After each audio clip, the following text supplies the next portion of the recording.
it's Robin, RS Island Crafts, and welcome to my studio. Today I have another quilt block to show you. This is one of an older quilt block that's been around for many years, a traditional type quilt block. It is the bow tie. We are going to make the 6.5-inch block and the 12.5-inch block. I'm going to show you how to change up the colors a little bit or keep them all the same. So if you worked on the blocks along with us and you've already made the snowball quilt block, then you'll be able to make the bow tie no problem. Here's an example of putting the four 6.5-inch blocks together to make one large 12.5-inch block. And these are unfinished blocks before they go into the quilt. So you can change it up. I'll show you a couple of variations for sewing this block. And I'll also show you how to do a 3D bow tie block. Now the 3D block has little pockets on all four sides. I hope you'll be able to join me this afternoon at 3 p.m. Eastern, where we're going to have a live stream here on YouTube, where I will be piecing these blocks and showing you step-by-step live on how to make them. It's a great time to just come and hang out with friends and chat, or if you have questions about this month's block, you can ask them while I'm sewing them. You can say, hold on, Robin, can you back up a little and show that step again? I think this time that's going to be very beneficial for when we work on the 3D version of it. All of my live streams are saved here on my YouTube channel, so you can come back and watch the replay if you're unable to be here for the live stream. I've gone ahead and cut out the fabrics for both the 6.5 unfinished and 12.5 unfinished block. I thought we'd go ahead and work on both of those at the same time. They're both made the same way with just different size squares. I'll put all the numbers down below in the description box, but I know a few viewers like to hear the numbers and also go check them out down below. So for the 6.5-inch block, we are doing this, as you can see, in a little bit of a 4-patch. So for the background blocks, I have 2 that are cut at 3.5 inches and 2 of the bow ties that are cut at 3.5 inches. Now to make the little stitch and flip little part of the bow tie that folds over in the front, that little square that they have, you're going to need 2 blocks that measure 1.5 inches. Now for the larger 12.5-inch block, we're going to have the same thing. We are going to have a total of 2 background squares, and they're going to be 6.5 inches, 2 bow tie squares at 6.5 inches. So you see they are all the same size when you're making your basic 4-patch. Now for the little stitch and flip square bow tie part in the center there, we're going to need 2 of them that are 3 inches. Now for this one, since I'm using the bandanas, I thought it would be fun to show you a little bit of an alternative. Instead of making those 2 stitch and flips in the blue, we can use this red bandana and just give it a little bit of highlight. So that piece of fabric that goes around the center of the bow tie, or if you think of it just like a regular bow, sometimes with that center piece is separate and they go ahead and they put a contrasting fabric. So all of our little stitch and flip, the little small ones, we're going to draw a line from corner to corner straight down the center. I have done that on all of my blocks. So when you're laying everything out, make sure you're doing this alternating 4-patch so you have your 2 backgrounds diagonally from your 2 bow ties. The same thing here. And it doesn't matter, you can switch them up. You can go ahead and have them this way. I like to have them all going in the same direction, so I always make sure that I'm putting my little pieces here on the right piece of fabric. So if you're doing a big scrappy quilt, if you lay them all out the same way with all of your bow ties going in the same direction, you'll always know that the top left and bottom right are your backgrounds. And we need to know that so that we can put these little stitch and flip corners on it. So in that center corner, so we'll put our little stitch and flips right here on that center corner so that they meet together. And we want to make sure that when we put it on, that we're going to have our line going this way. You don't want to have it going straight to the center to the point that's not going to work with what we need it to be. And when you put these on, you want to make sure that your yellow fabric that I'm using here, you don't want to see that on the brown, and you don't want to see the brown on the yellow side.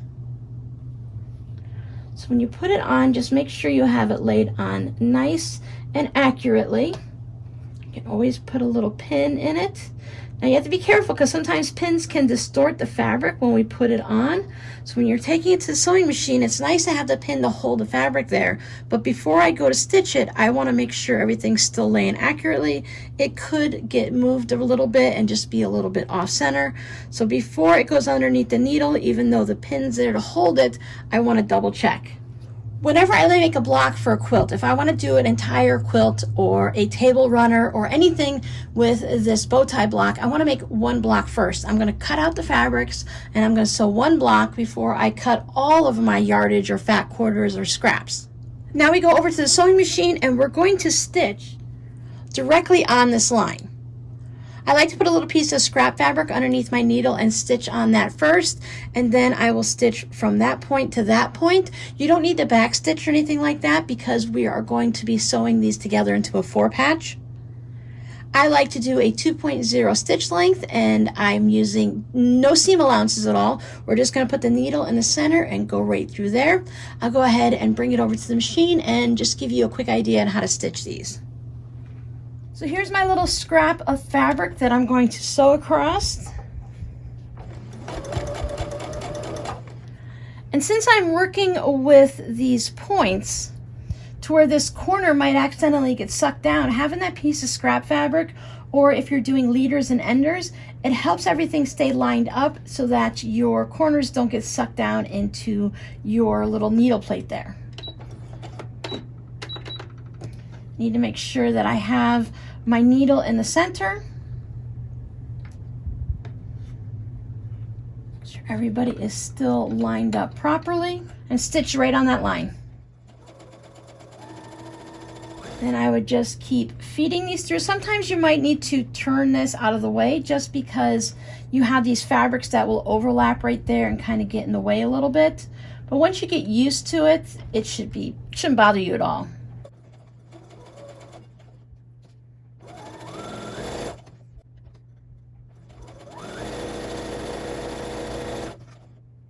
Always stop and just make sure I have everything lined up just the way I need to. Especially when your squares are bigger, it's easy for them to shift just a little bit.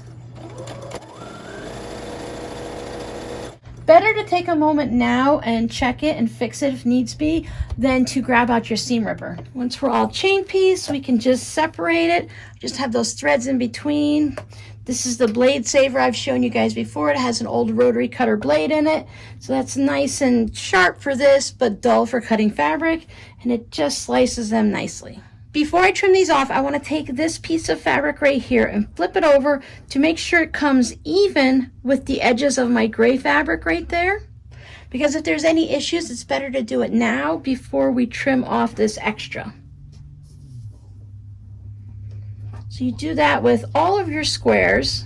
You can just use some scissors or just use your rotary cutter. I like to actually use a little ruler and I line it up so that I have a 1/4 inch seam allowance on the outside of that stitching line. And I'll trim off these triangles. The reason I've been using the ruler lately is because it gives me a nice straight edge. Now, it's good to have a straight edge here, but if you're just going to throw this away, it doesn't really matter. With these larger cutoff pieces, I've been saving these for a special project I have coming up. Just want to make sure that you don't leave too small of a seam allowance on the piece that you're saving. Here are our blocks. These two are going to go this way. We have our actual bow ties here. And there's our 2 bow tie blocks. Our next step would be just to bring these over like this. After we have these 2 sewn, when we go to press them, just like with a 4-patch, I'm going to press mine towards this bow tie fabric because it doesn't have any extra seams in it. We have the seams here, so we don't want to try to fold them over on that at all. And that will automatically mean that our seams will be going this way and that way, so that when we put them together, they're going to go ahead and snuggle up nicely together. Same thing on the big blocks. I'm going to press them to the blue bow tie fabric. There are the 2 finished blocks, the 6.5 inch bow tie that will finish at 6 inches when it goes into your quilt, 12.5 inch bow tie that will finish at 12 inches. You can mix and match these if you make 4 of these. you will get a 12.5-inch block.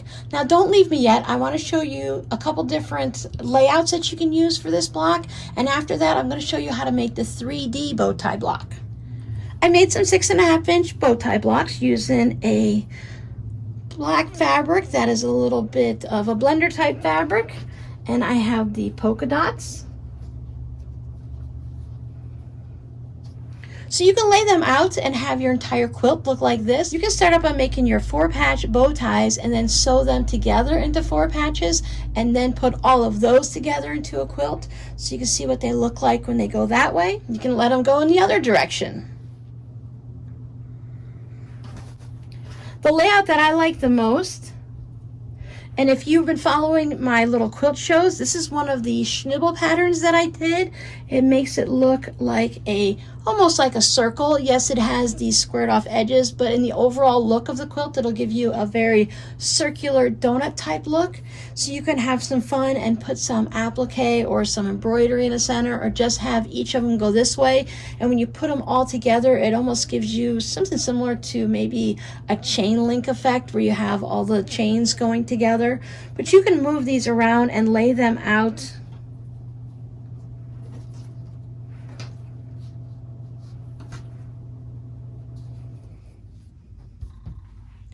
in a variety of ways. I always send you guys to Pinterest because you can look up bow tie quilt block variations and you can see a variety of different layouts. And it's easy when you're on Pinterest so that you can see them all in one spot, but you can of course just Google it and look at the Google images and you will see a bunch that way too. So you might be able to imagine that this would be a great scrap project. You can use different colors if you'd like I have each block is a different color, or you can do all shades of the same color. You can make your rows and do rainbows. There's just so many things if you make a simple bow tie block and just change up the colors. So let's pull these out though, and let's work on a 3D bow tie block. Now we're going to go ahead and make the 3D pinwheel block. I have it set up to go ahead and make another 6.5-inch square, but this block works really great for 5-inch charm squares. If you happen to have some charm squares that are left over from a charm pack, you can use them for this. Add a couple background squares. I know many people cut their scraps into 5-inch squares to use as basically a homemade charm pack. You can use those. But we're going to go ahead and stick with the 6.5-inch block so that it fits in with our 6.5 and 12.5-inch block theme. So for this one, all 5 squares are cut to the same size. And for me, as a 6.5-inch block, I'm cutting mine to 3.5 inches. I have 2 background squares, 2 of the bow tie corners, and I have a white fabric here to give that little center covering of the bow tie a little bit of a pop and a little bit of a change of color, similar to what we were using with our blue bandana, but this time I'm going to show you how it adds just that little bit better, and this one feels more like an option for using a different color versus the other block. I want to start by taking that little extra piece that goes in the center of the bow tie, and I'm going to just line up the edges. I don't want to take this and press it. This section right here is going to be the center. If we put a hard crease in it from our iron, it's going to be very difficult to get that crease out, and you're always going to see that line. So I'm going to do my best not to finger press it or hit it with the iron or anything like that, but I do want to have the raw edges lined up here. Take one of my bow tie blocks and I'm going to line the raw edges up with the top of it. Take my background square and lay that on top. So I'm making a sandwich. I will have 4 layers of fabric. So I have my bow tie, the center of my bow tie, so this one could be purple, folded in half with the raw edges at the top, and then I have my background square. It's very important to make sure everybody stays lined up nice and neat.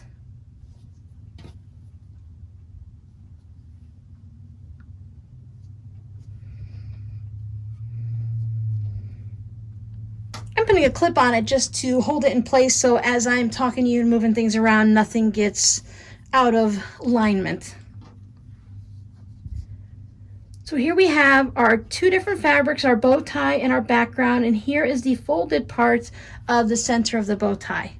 I want to take this to my sewing machine, and with a 1/4 inch seam allowance, I want to stitch down one side of it. I don't want to go across the top. That is what I naturally want to do because that's where everything's lined up, but we want to do a seam allowance that's going to go right down here.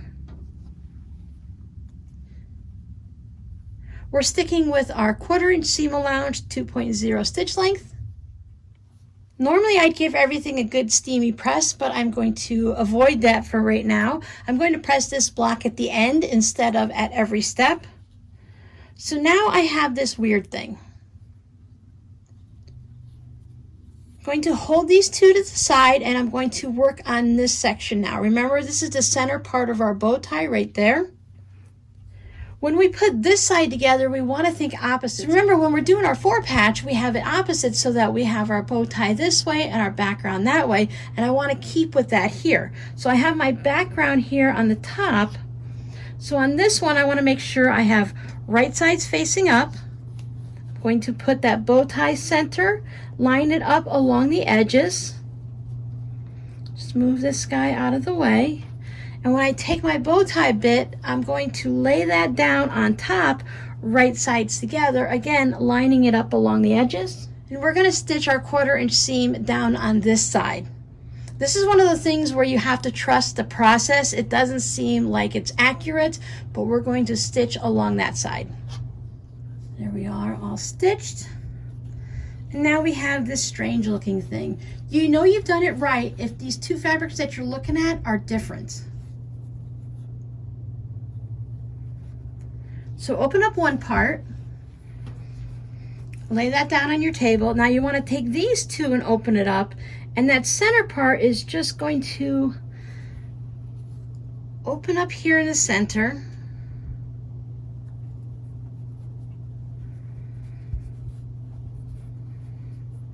And it's going to go to either side. It's going to be a little weird and it's not going to feel right, but what we want to do is we want to nest this seam right here. So if I take one seam and move it to the left, and I take the back seam, move it to the right, and I line those two up. You could put a pin in it, you could put a clip on it. So I have a seam allowance going this way, the seam allowance going that way, and it's nested in there nicely. When we take this to the sewing machine, we're going to sew from one side to the center, and we're going to stop and readjust this piece in here so that we can stitch along that way. It just makes it easier because once you stitch this side, it's going to hold this piece in, and then it'll be easier to pull and adjust and shift this as needed. So get that to open up just a little bit there. We want to have this nice flat piece there, and don't worry about what this part down here is doing. Our only concern is going to be right here along this edge. So I want to line up the raw edge here, both raw edges from our little center there, so make sure they're nice and even. Bring this piece over.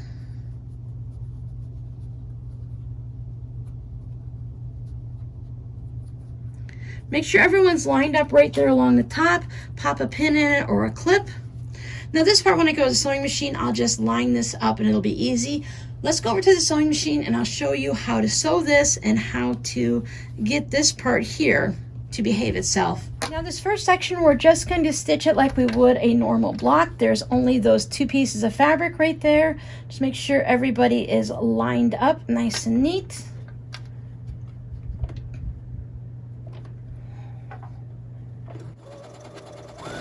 Remember, this clip is holding down that center section. Everybody's lined up along that edge.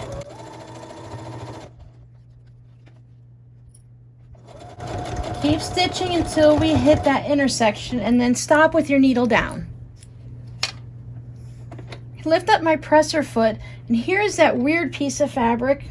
So you just need to move this fabric. You can use your little seam ripper or stiletto. Just be careful you don't tear the fabric. Just to bring this out, we're not going to worry about this back part. Our main concern is that raw edge of those two strips. We can just grab that and line that up with this bottom fabric.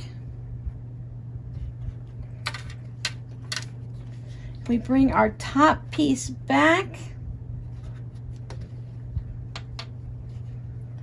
Put down my presser foot. Now I have everything lined up so that inside here, I have that little bow tie center. Don't worry about what's happened back here because we've already sewn that, so that doesn't matter anymore. You just want to make sure from that intersection right there all the way to the end of your block that everything is lined up along the top with that raw edge. I'm holding my finger right there to hold the end of that centerpiece in place.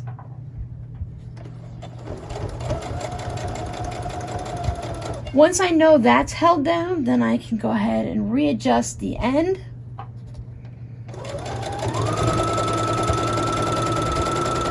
And sew off the end. Now let's go see if I did a good job. There's our seam. We open it up.